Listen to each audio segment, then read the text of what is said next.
Kamusta po kayo mga kababayan? Sana po nasa maayos po kayong kalagayan. Si Kamanong po nagbabalik po at tayo po'y magsama-sama magkomentuhan dito po sa Tambayang Makabayan. Magumpisa na po tayo. Komentuhan po natin. Ito pong sinasabi po ni Soto na bukas daw po sa publiko ang impeachment ng Vice President. Pero ang tanong natin, bakit ang massive at sindikatong korupsyon ay pilit pong isinasara at ayaw ng pag-usapan sa publiko? Bakit po, Senator Soto? Senate President, bakit po kaya? Ang massive korupsyon, sindikato, saradong-sarado na po sa publiko.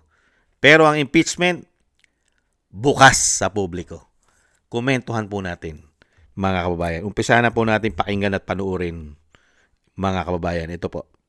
Gagawing bukas sa publiko ng kasalukuyang Senate leadership ang impeachment trial ni Vice President Sara Duterte. Ayon kay Senate President Vicente Tito Soto III, oras na maiakyat na sa Senado ang articles of impeachment ng pangalawang Pangulo. Kinabukasan ay agad na tatalakayin nila ito at magko-convene bilang isang impeachment court. Pinaghahandaan na rin anya ng Senado ang ilang bagay gaya ng mga ipatutupad na security measures upang matiyak ang kaayusan sa lugar kapag magsisimula na ang nasabing trial. Will you allow the public to come inside the plenary and view it? Yes, of course. Talaga? Live stream, public, open to public. Nakita niyo po? Pero po pagka ang korupsyon po, lalong-lalo ang flood control, hindi po open to public. Ganyan po katitindi at kawawalang ya ang mga politiko ngayon, di umano. Ang investigasyon po ng flood control, lalong-lalo po ang ginawa ng ICI, mga kababayan, ang Senado, ang Kongreso, hindi po open sa publiko, sarado. Pero pagka sa pamilya Duterte, sa Vice President, open to the public. Kailangan pong ihayag ang kanilang fishing expedition, mga black propaganda, ang demolition job, di umano. Mga kababayan, sino po ba ang makikinabang sa ginagawa nilang ito para po pabagsakin ng mga Duterte, lalo-lalo ang Vice President? Sino po ang malaking pakinabang? Unang-una, malaki po ang pakinabang ng mga magnanakaw. Kasi hindi na po sila hahabulin. Wala na pong hahabol sa kanila, sa mga ninakaw nila. At mapanagot sila sa mga pinaggagawa nilang pagnanakaw sa pera ng taong bayan. Sino po ang makikinabang? Hindi po ba yung mga magnanakaw na pinangalanan, dinilibiran, ayon sa mga marin at pinatotohanan ni Saldico? Mga kababayan, at lalong-lalo na may ebidensya pa nakasakay sa chopper, kasama pa yata sa magdi-deliver. Sino kaya yung Senator Lacson? Sino rin kaya yung Senate President Soto? Yung makikinabang. Hindi po ba? Sino po ang napakalaking makinabang at gigil na po, excited na? Real talk. Napakalaki po kasi ng pakinabang pag na-impeach nila ang Vice President sa kanila. Sila po kasi ang makikinabang. Hindi po ang taong bayan. Pagka kasi na-impeach ang taong bayan, wala na pong mananagot sa mga ginawa pong korupsyon sa pera ng taong bayan. Wala na pong mananagot dahil sila na po ang maghahari sa ating bansa. Wala na pong magbibigay po ng hustisya sa atin mga Pilipino sa ginawa nila. Meron pa ba? Nakakita ba kayo ngayon ng mga politiko na habulin ang mga taong gumawa ng masama, lalo-lalo sa pagnanakaw sa pera ng bayan? Meron ba? At napakalaki na din po ng pakinabang nila dahil pag na-impeach nila, dahil yan naman po ang plano nila. Ano po ang napakalaki pang pakinabang nila? Pera. Kung sa Kongreso, mga kababayan, umuulan ng pera, issue sa botohan, napakalalaking pera bawat congressman, bumoto ka lang sa impeachment ng Vice President. Perang ubod na lalaki, daan-daang milyon. Pumutok yan noong unang impeachment, daan-daang milyon bawat congressman. Ngayon, pangalawa, umuugong na naman at ginagapang na raw di umano ni Sandro Marcos at may mga pangako na raw di umano. Di lalong-lalo sa mga senador, mga kababayan, lalong-lalo yung mga senador, ubod ng laki ang i-offer dyan, di umano. Instant. Lalong-lalo na kung sangkot sa malawak ang korupsyon yung pumipirma ng budget. Kailangan niya ipagtanggol ang sarili niya. Dahil kung mananalo si Inday, yari siya. Pati ang pinsan niya, pati ang anak niya, pati ang asawa niya, sangkot din di umano. Hindi po ba gagawa ng paraan yan?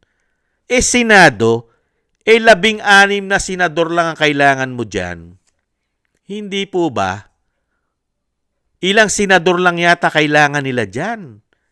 Hindi po ba, mga kababayan? Gaano na lang nilang buhusan ng pera yan, di umano. Isang damukal po ngayon ang ginagawa nilang pahirap sa taong bayan. Yung kinikita nga lang nila, ayon sa pumuputok na issue, daan-daang bilyon na kinikita nila sa gyera, sa petrolyo, sa mga buwis na nakukuha nila dahil nga nagkaroon daw ng sabwatan sa pagtaas ng presyo na kumita ang gobyerno at ang mga negosyante ng petrolyo. Hindi ba pwedeng gamitin yan di umano? At lalong-lalo po yung mga budget natin. Hindi po ba? Wala naman tayo nakikitang mga malalaking big ticket project. Ang nakita po natin, puro pera maleta. Kasama pa ICC. Ang nakita natin, ayon sa mga Marines. Hindi po ba? Mas malaki ang kikitain yata ng mga senador, lalong-lalo yung mga sangkot sa issue ng korupsyon. Napakaraming pakinabang nila, hindi po mga Pilipino makikinabang. Sa pagpapabagsak po nila sa mga Duterte, ang makikinabang po ay mga politiko. Hindi po ako, hindi po kayo, wala po tayong pakinabang dyan. Sila po ang malaki pakinabang. Lalong-lalo po pag napabagsak nila, mga kababayan ng Vice President, unang makikinabang, baka po yung Senate President. Bakit po? Baka po maging Vice President agad, kahit hindi binoto ng taong bayan. Real talk. Dahil alam naman po natin, nakukuha ng Vice President kung hindi sa Senado, sa House of Representatives. Hindi po ba? Lahat po ng pakinabang ay nasa kanila. Pera at posisyon kapangyarihan. Pero tayong taong bayan, ang ibinigay po sa atin, parusa, pahirap, kamatayan, gutom, at sama ng loob, at mapapamura ka na lang sa kanila. Dahil unang-una, wala na po tayong malapitan at masandalan. Dahil pati po ang ating mga men in uniform, tulog. Mahimbing po ang pagkakatulog. Lalo-lalo po sa issue ng korupsyon. Tulog. Pero pagdating po sa mga Duterte, gising, di umano. Pagka Duterte, gising. Nakapagpatapon nga sila ng dating Pangulo gising na gising sila. Pero pagdating sa korupsyon, tulog. Di umano, mga kababayan. Nakita nyo po? Ikaw ba naman? Kaya nakita mo yung excitement? Excited na excited si Tito Soto sa impeachment. Gigil na gigil. Dahil sa pakinabang di umano. Real talk. Dahil pag na-impeach yan, Tito Soto, alam mo yan. Sino magiging Vice President ng bansa na hindi man lang binoto at isinusuka ng taong bayan ay magiging Vice President instant. At pati ang anomalya nito, absuelto. Wala nang investigasyon na magagawa at tatabunan na lang ang tatabunan sa issue ng mga Duterte ang lahat ng ginawa nilang kawalanghyan sa bayan. Hindi po ba? Yan ang realidad ng politika sa ating bansa. Magnanakaw ka na magnanakaw. Pag marami ka nang ninakaw, marami ka nang kakampi. Ngayon, pag nabisto kang magnanakaw, susuhulan mo lahat para maging kakampi mo at pababagsakin mo yung magbibigay sa'yo na ikaw ay pananagutin sa huli. Kailangan mo pabagsakin. Ganyan po ang nangyayari sa pamilya Duterte. Nagnakaw sila na mahigit 3 taon na alam nila sa sarili nila na si BP Sara ay pananagutin sila sa huli. Ano po ang ginawa nila ngayon? Ginamit po nila lahat di umano ang asset ng bansa. Pati ang mainstream media. Social media. Polluted na dahil sa pera di umano. Hindi po ba? Kaya kitang-kita po natin, hindi naman po tayo tanga, bobo at gago na hindi po natin makita ang galawan at sarswela ng mga tao, lalong-lalo po, involved sa korupsyon, di umano. Napakalaki ng pakinabang ng mga tao na ito. Mga congressman, senador, kaya nga po hindi nila nilubayan yan eh. Dahil gada hearing yan, pera yan. Gada hearing dyan, sa Kongreso, sa Senado, pera yan. Kaya itong mga tao na ito,